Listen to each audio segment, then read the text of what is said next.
No one enters the SHU expecting to leave unchanged.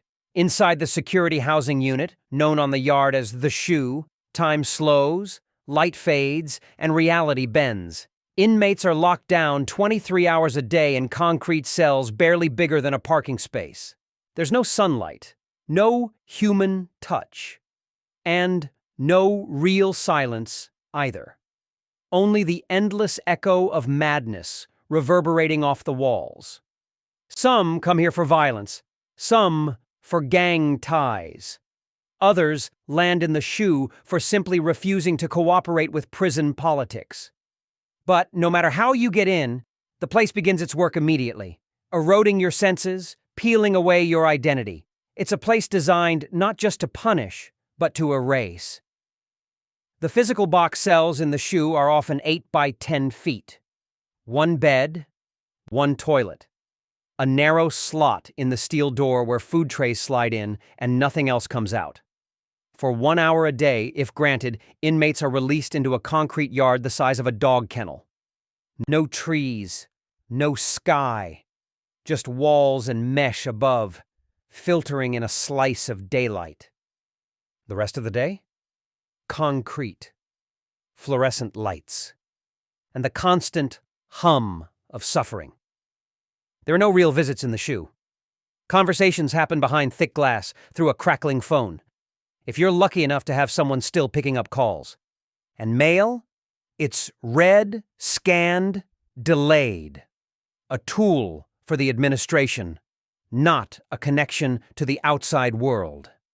In many SHUs, like Pelican Bay in California or Tams in Illinois, even guards avoid eye contact. You become a number, a profile, a ghost that walks but doesn't speak. Psychological warfare. The most devastating weapon in the SHU isn't the cell. It's the isolation. Deprivation is strategy. Voices are rare. Laughter is non-existent. Some prisoners speak to themselves just to hear sound. Others shout through air vents to avoid slipping into full-blown psychosis. And then there are those who stay completely silent, some say, by choice or by breakdown. Symptoms set in quickly. Insomnia, hallucinations, memory loss. Some prisoners begin cutting themselves just to feel alive. Others smear feces on the walls, trying to communicate their unraveling mind the only way they know how. Prisoners with mental illness spiral fast. The SHU doesn't treat them. It breaks them. And for many, the punishment doesn't end when they leave solitary. It follows them, haunts them, shapes who they become. Gang power behind the door. But don't mistake the SHU for a powerless place. Some of the most feared and influential gang leaders operate from solitary confinement. In fact, the SHU has evolved into a nerve center for organized prison crime. Messages, coded letters, and even elaborate chessboard communication through air vents allow gang leaders to direct hits, greenlight assaults, and control drug distribution networks, all from a cage designed to silence them. Take the Mexican Mafia, Nuestra Familia, Aryan Brotherhood, or Black Guerrilla family. All have run multi-state operations from SHU cells. Orders travel in kites, sometimes smuggled in legal mail or passed through corrupt guards. The irony? In trying to isolate threats, prisons have concentrated power instead. The politics of the SHU. Getting out of the SHU isn't just about behavior. It's about loyalty. In California for years, inmates could be thrown into the SHU indefinitely just for being associated with a gang. No crime necessary, no parole date, just suspicion and silence. The only way out for many? Snitch or debrief. Debriefing means giving up everything. Gang codes, names, secrets, and once you debrief, you can never go back to general population. You're now a target. Forever. Some inmates fake debriefs just to get out. Others take the risk and enter PC yards. But word spreads fast, and betrayal has a price, often paid in blood. Others choose to ride out indefinite SHU terms, 5, 10, even 20 years, rather than violate prison politics. They refuse to speak, refuse to fold, and slowly vanish into the system. And as the years grind by, something inside them shifts. Men begin talking to the walls. Some spend entire days pacing 5 steps forward, 5 steps back, over and over, because it's the only thing they can control. Others stare for hours at the single crack in the ceiling, or obsessively count the cinder blocks lining the walls, convinced that if they lose track, they'll lose their mind next. In the SHU, time doesn't pass. It loops. Holidays don't feel real. Birthdays are forgotten. Even death becomes abstract. A cell down the hall goes quiet one morning, and you know someone finally tapped out. Suicide in the SHU doesn't come with a cry for help. It's silent, calculated, and sometimes even admired as a final act of control in a place designed to strip you of it. Prison officials often sanitize the reports. Inmate found unresponsive. But the truth behind those doors is far more raw.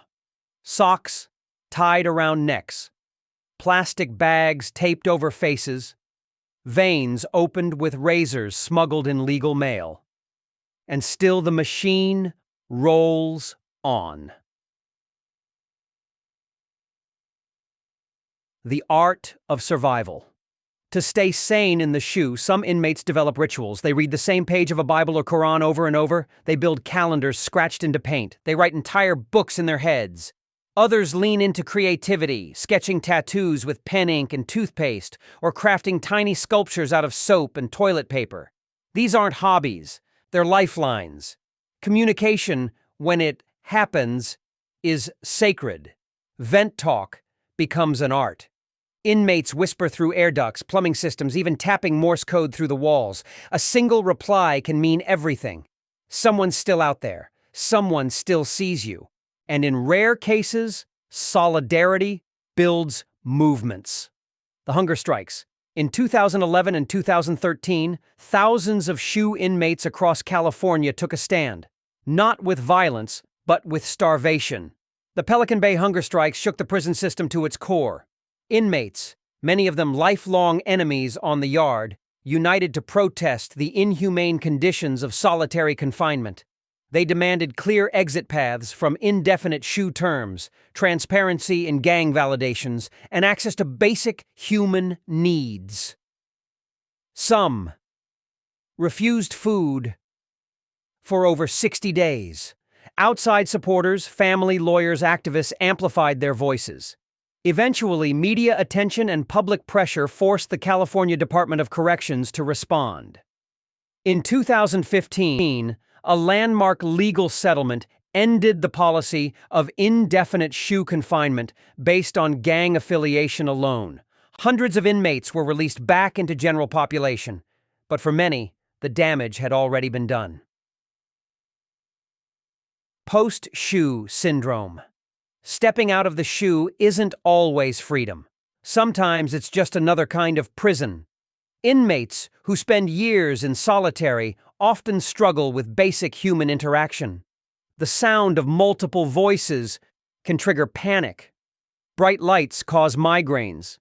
Being touched, even accidentally, feels like a threat. Some can't sleep unless the lights are on. Others can't handle silence at all.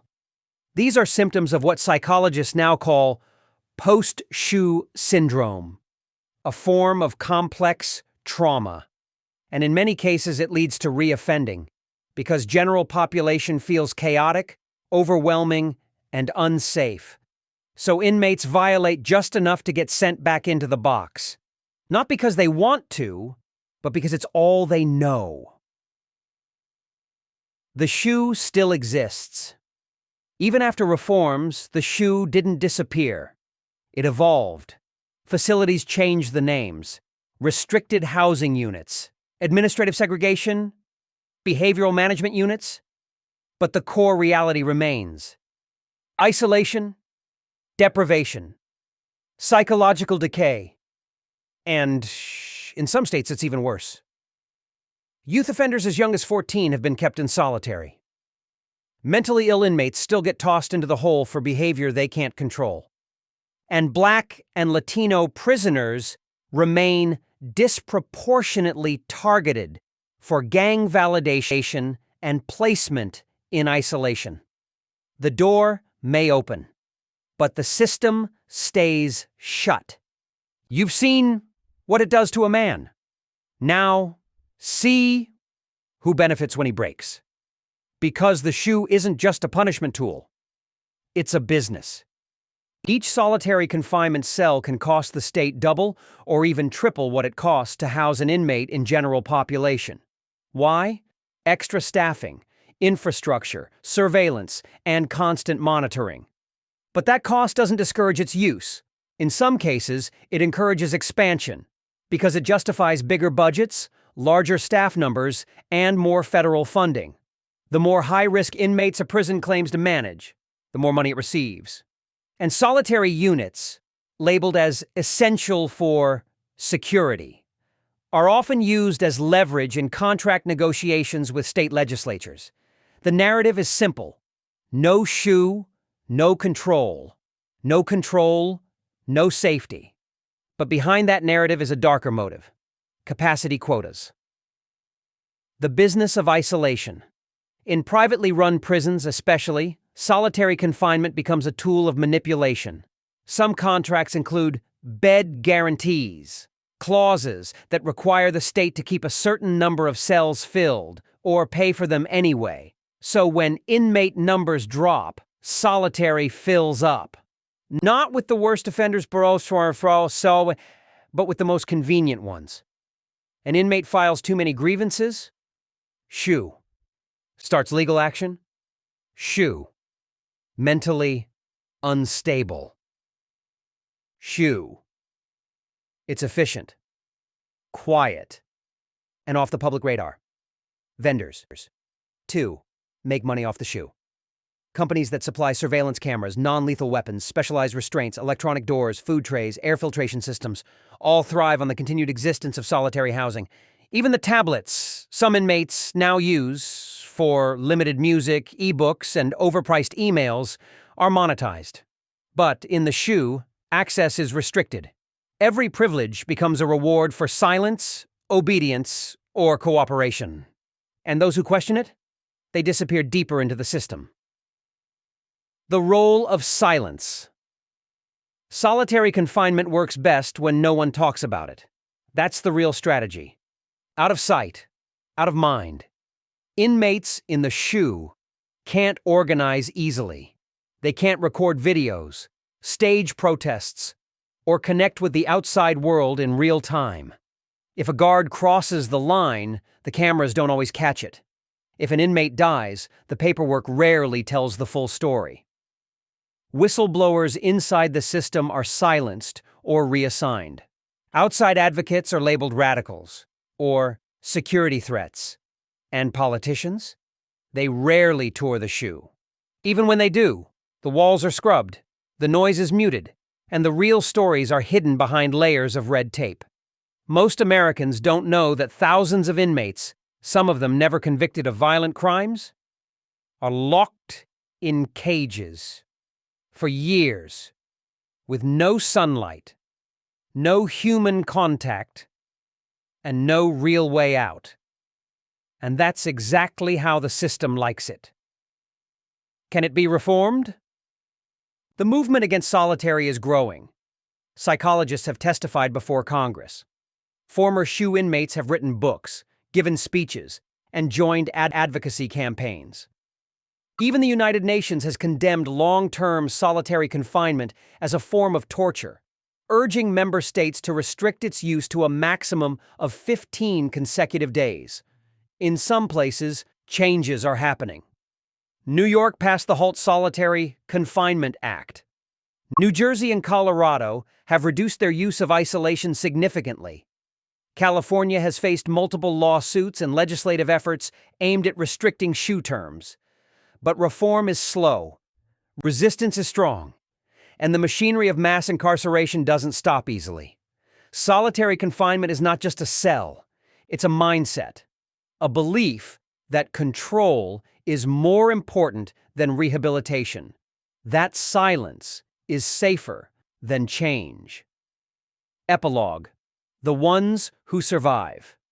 And yet, There are men who come out of the SHU after 15, 20, even 30 years, blinking against the daylight, their speech strange, their steps hesitant.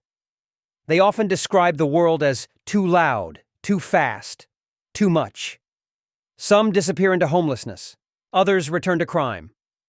But a few rebuild. They mentor young inmates.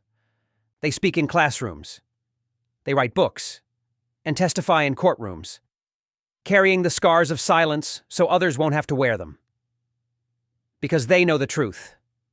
No one leaves the SHU the same. But if enough people speak up, maybe one day, fewer will have to enter at all.